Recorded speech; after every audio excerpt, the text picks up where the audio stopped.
Good evening, and bienvenue, my fond fair raiders. Now, you may be wondering to yourself, what exactly does this name even mean? Well, for those of you who don't enjoy I wouldn't say don't enjoy, who have never partaked in a certain board game, would probably never understand this reference. And, well, I doubt you'd even fully grasp it. But to those who have, this is going to be quite fun. And even to those who don't know it, you'll soon somewhat understand what I mean. Believe me when I say, this is going to be quite entertaining. So, let's begin. What if Naruto was trained in Faerune? Our story opens up as Team 10 and the remains of Team 7 are facing off against Hidan and Kakazu. Their bodies are bruised, battered, beaten, and they're fighting on the defensive as these two damn near immortal beings seem to keep pressing them further and further.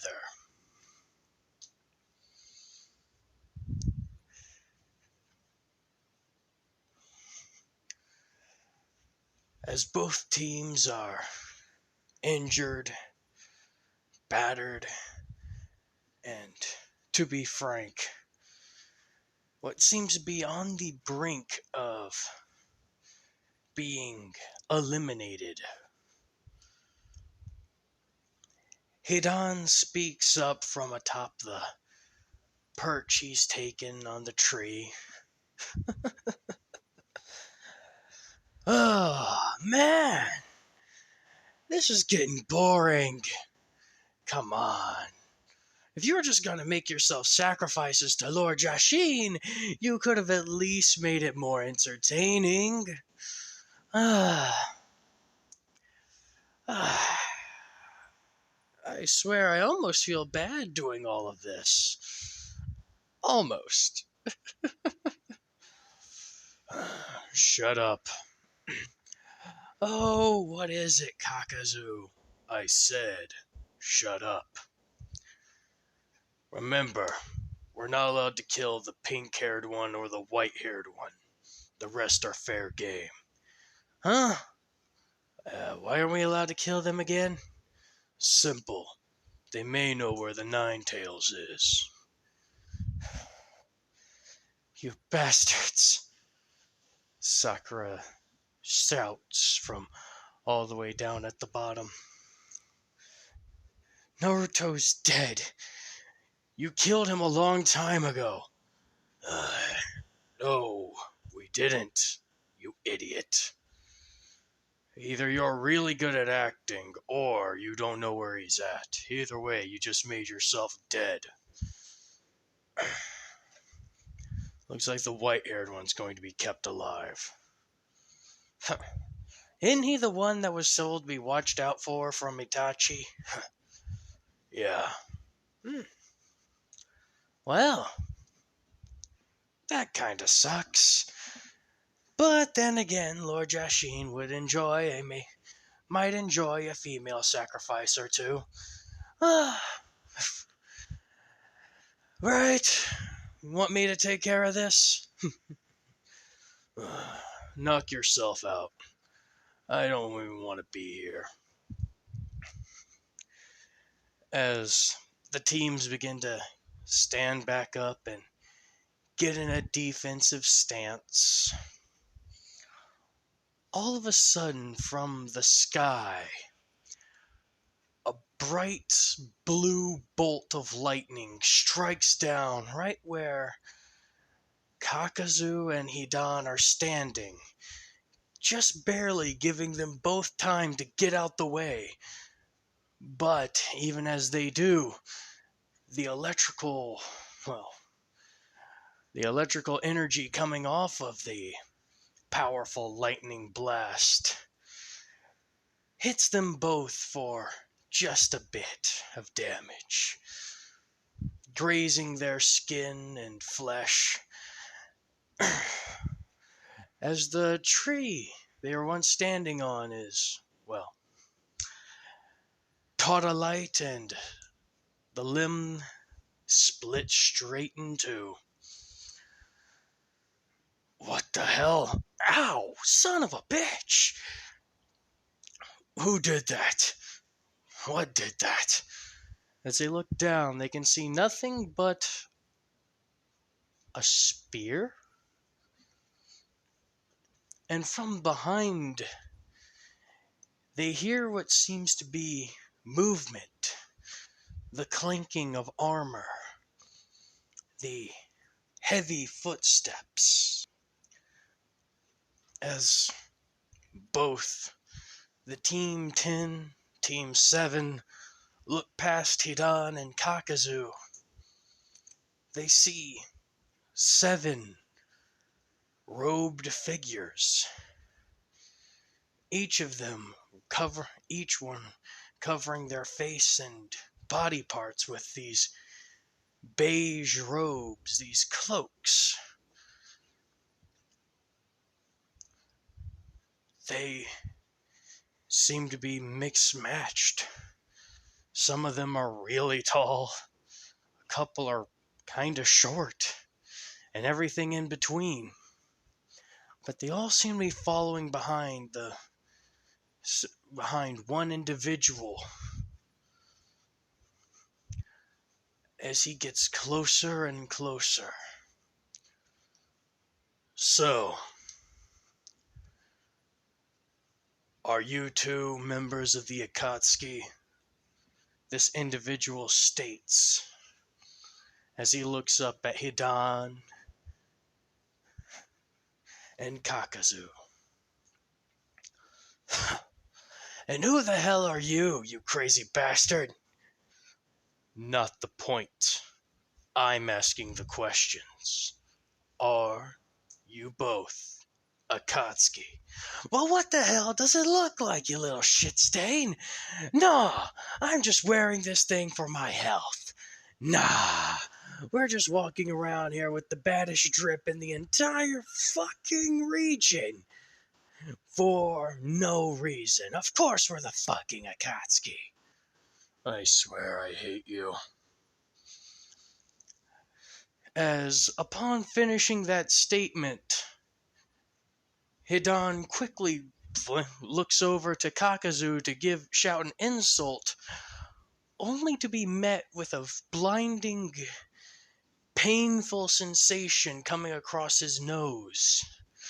As within mere seconds, this hulking framed being, smashes his fist straight into Hidan's face, sending him flying a good 15 feet back, flipping and barreling as Hidan just barely catches himself by impaling his 3-headed scythe into the ground, slowing his momentum. Ah, what the fuck? As Hidan barely has time to straighten his nose and... Ah, what the actual hell? As this strange, now fully armored man begins to walk closer and closer and closer, without even a single ounce of urgency. With each step he takes, it is calm and relaxed. Hidan looks over towards the other strangers, but they aren't moving towards him. They seem to be moving towards the rest of the fallen team, almost as if ignoring him and Kakazu. He can't stand this idea. He can't believe he's being ignored. Him, Hidan, the ultimate disciple of Lord Jashin, the one truly worthy of all praise. Oh, he can't stand that. So he charges at one of the cloaked figures, but before he can even get within roughly 5 feet of them, his attack is blocked by the gauntleted arm of the original armored man, catching and stopping his attack with minimal effort. Before Hidan can even question it, the man moves his arm to the side, allowing him to strike his face yet again, sending him flying through the air. Yet one more time. Ah! Fuck! Okay, you want to die first? Got it. You're gonna be a good sacrifice to Lord Jashin. Meanwhile, Kakazu is studying this strange individual, watching him, reading him, seeing his movements.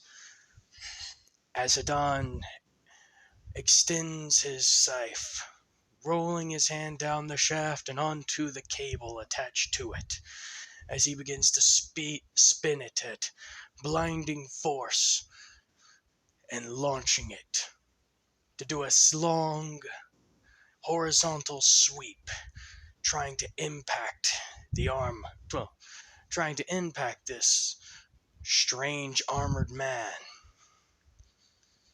The armored man doesn't even move. He doesn't resist in the slightest, as Hidan figures he must have had a death wish from the start. But whenever the blade makes contact with the armor, it shatters. The middle blade, the one that impacted his shoulder, supposed to pierce straight through the armor and cleave into him, shatters, breaks off entirely, right at the mid of the blade. What the hell? And that's when the armored man grabs the scythe, wraps his hand around the cable. I am going to enjoy breaking every bone in your body, and there is nothing you can do to stop me. Huh?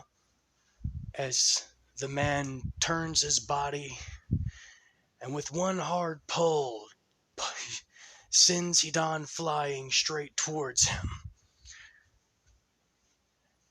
And with one heavy blow, boom, impacts his head hard, knocking out teeth, cracking skull, and, well, the standard nose, breaking everything that metal gauntleted fist, well, impacts. Before he could even say anything, a knee is placed on his chest as he's laying on the ground. And he proceeds to get punched over and over and over again. Each impact causing more damage, more blood to fly, more teeth to be shattered. As this merciless individual keeps impacting Hidan, just before he gets knocked away by a wind bullet. As the wind bullet makes impact, this armored man is flipped ass over tea kettle as he lands and is forced to recover. That's annoying. Kakazu walks up to Hidan, using his wires to help rearrange his face. Ah, son of a bitch, that hurt. This isn't a normal individual, Hidan. You aren't going to be taking him on. I'll do it. Fuck you, I'm doing it. No. Don't you see he's too powerful? Your style of fighting isn't going to do anything. All you're going to do is get yourself killed. You can't even make a mark on him. And for some reason, the others haven't even moved in to help him. Don't you find that odd? What are you saying?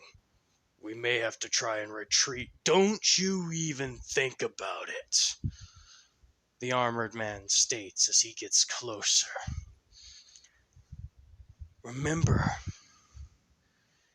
you are my prey. No matter where you run, no matter how far you try to hide from me, I will hunt you down, and I will eviscerate you. You who have turned your back on the people, you who have tried to take from those who had nothing, you who are nothing more than murderers, you who've given up on everything that you once held dear.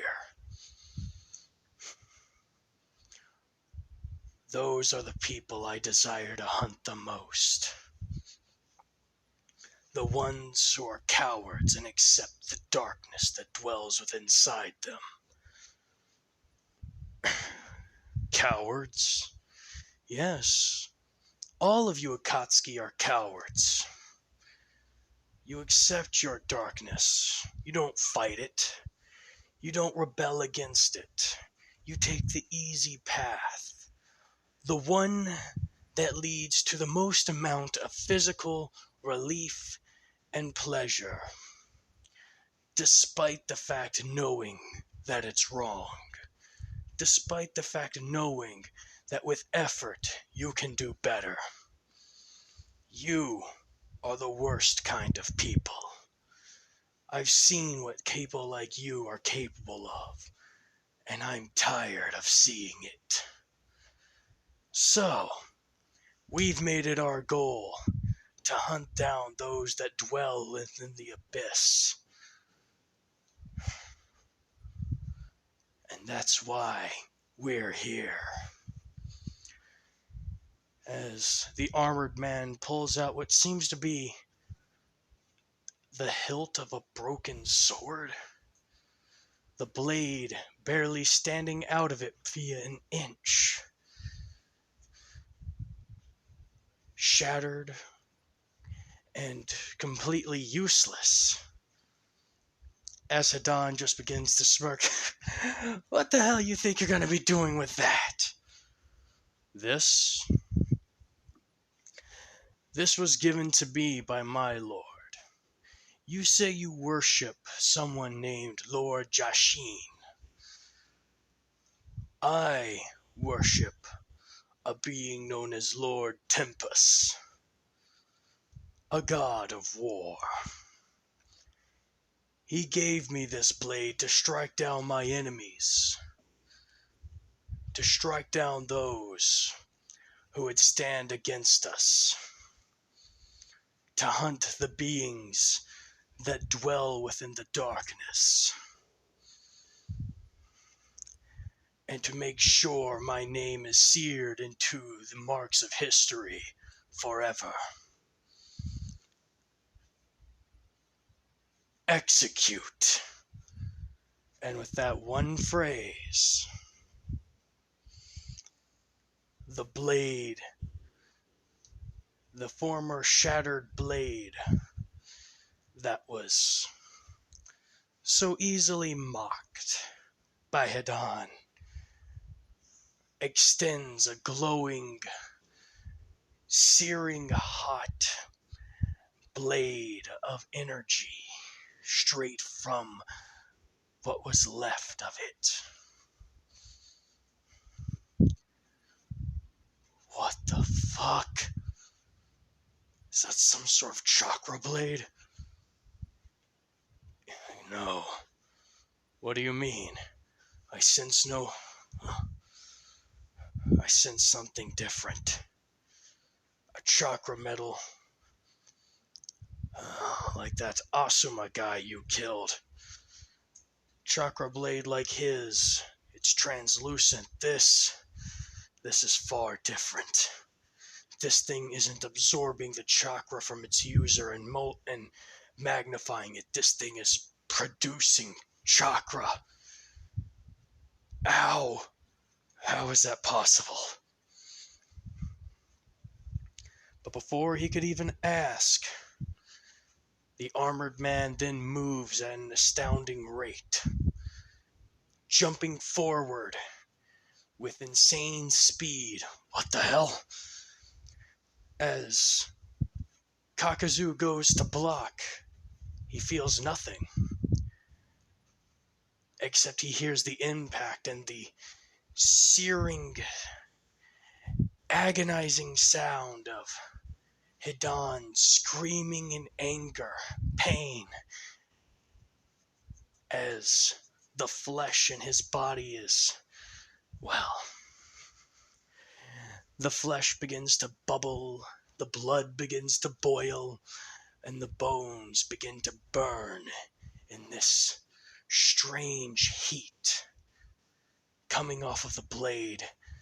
As Kakazu turns, he sees that this man has impaled Hidan straight through the chest. What the hell? You're an undead. What? You're undead. You are not living. Your life ended a long time ago. You are an undead creature. Allow me to put you to your final rest and atonement. As he twists the blade, he says one word. Smite. And with that, the pulsating energy from within the blade expand forward, seemingly straight through Hidan's body. This glowing golden light pulses forward and burns away at Hidan from the inside out as he screams in agony, the pain overwhelming as his body literally cannot take it and begins to turn to ash.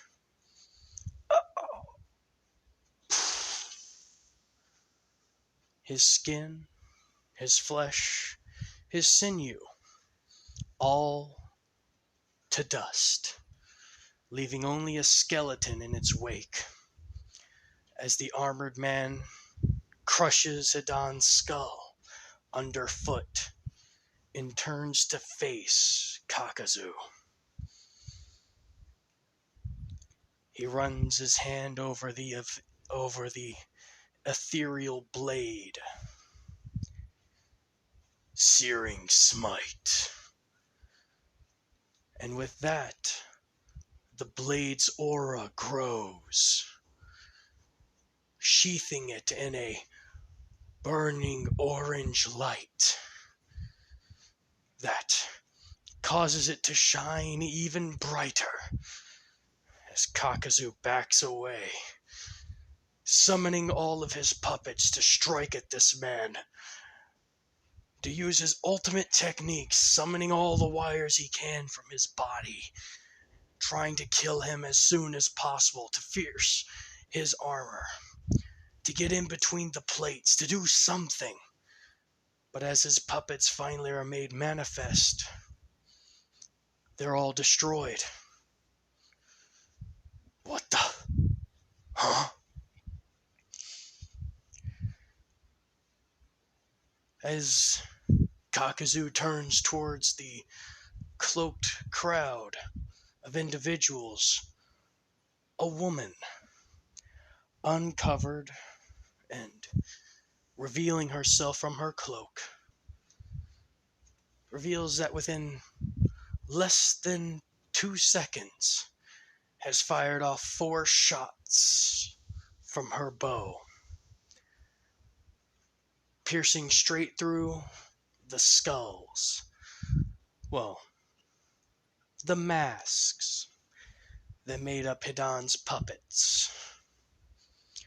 They were so worried about this one individual, they forgot about the other strangers. As Hidan backs away, well, pardon me, I get those two mixed up. As Kakuzu backs away, trying to reformulate and think of something, he backs right into the armored man, attempting to use his wires to sneak in through the armor plating. It pops in a cloud of smoke. A clone. The armored man is now in front of Kakuzu, and he sees it. Behind the armor, behind the plates of the armor, in the visor, glowing red eyes. What the? And upon seeing those eyes, he's transported. Where the hell am I? Into a dark, sewer-like place. As he looks up and sees the 9-tailed demon fox staring down upon him with pure murderous intent. The fuck? You're Naruto Uzumaki. That's right, the armored man states as he walks from behind Kakuzu, all the way around and in front of him. Your friend Deidara, he really couldn't have done a worse job.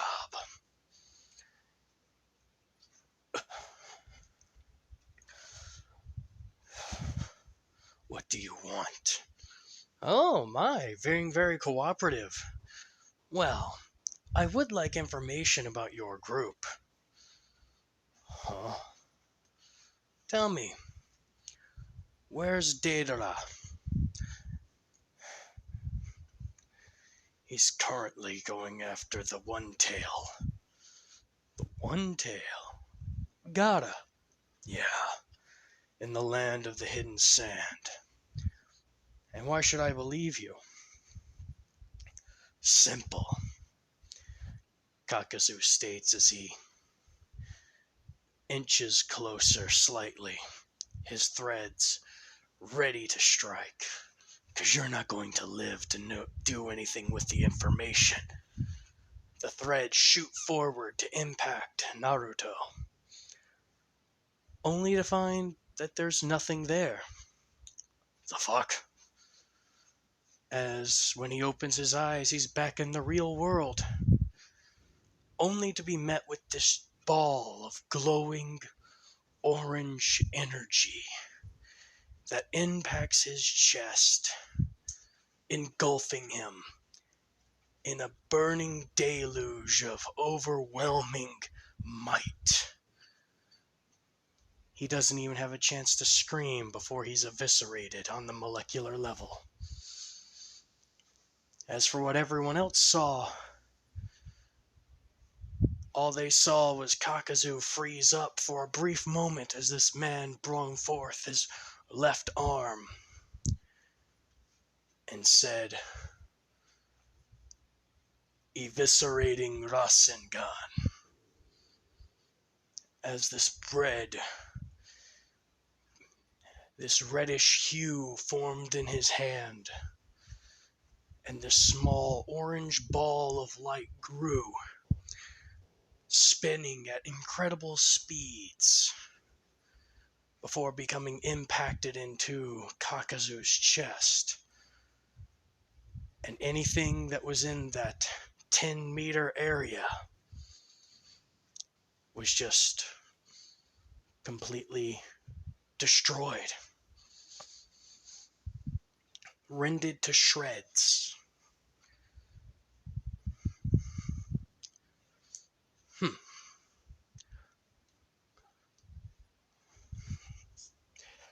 The armored man turns towards them. Costello. Yes, boss. How are their injuries looking? Nothing that cannot be fixed, boss. You sure? Yes, 'tis true, 'tis true. Nothing that cannot be fixed, prepared, or anything of that nature. I can have everyone ready to move out within, say, a minute and a half tops.